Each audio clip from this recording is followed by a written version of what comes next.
Got an electric dryer right here. It don't heat anymore. We're going to pull it apart and see if we can figure out what's wrong with it. First things first, you want to cut the electricity. You're going to pull it out.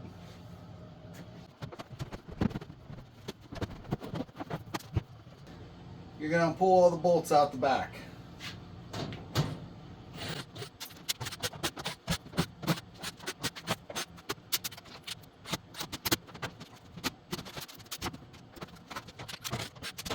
So I'm going to get this heating element out of here. Before you can do that, there's a screw way up in there that you got to take out first. And then you take out these two screws and it should all pop out.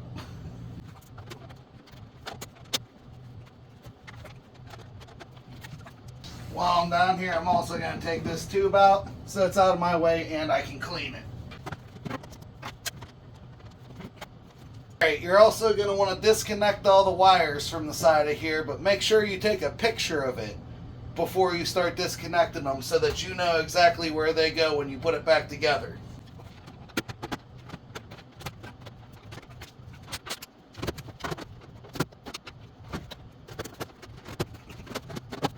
Alright, so there's a screw right here.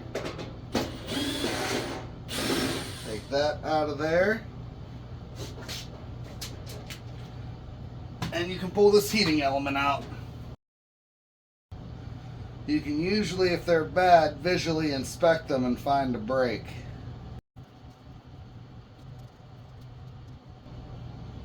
I don't see a break. Alright, so the heating element actually looked good, so I tested its resistance, and it actually has resistance, so it should still be good. This, on the other hand, had nothing to it. This is like some kind of thermal switch. But I checked on Amazon. You can get basically everything to rebuild this entire thing right here for 30 bucks. So I did. Alright, so I got a parts kit.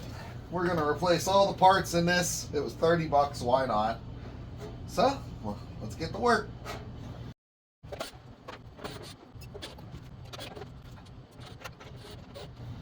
So, sometimes you're going to get a product that's a little different than the one that you had.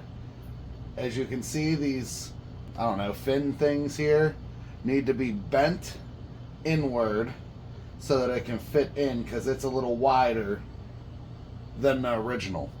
So we're going to bend these up and see if we can get them pretty close.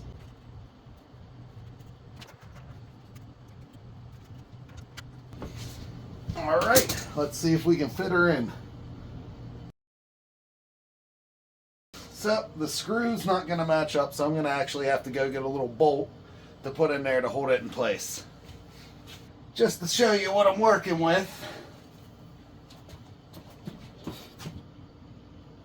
As you can see, this old mount is a little off of the actual piece it's sitting in. So I'm actually going to take a bolt and bolt it to it, but I'm going to use another nut as a spacer in between that mount and the actual casing here so that I don't bend that mount and wiring all out of shape.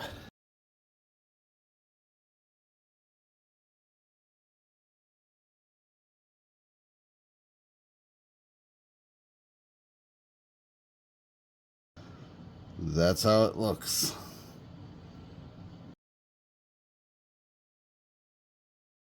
So, now that that's all done, it's time to put it back together.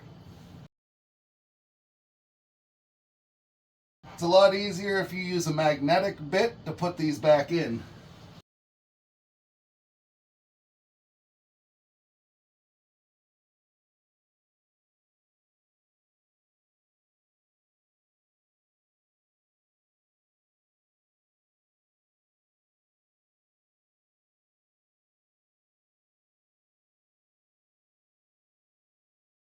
Alright, now we put her all back together.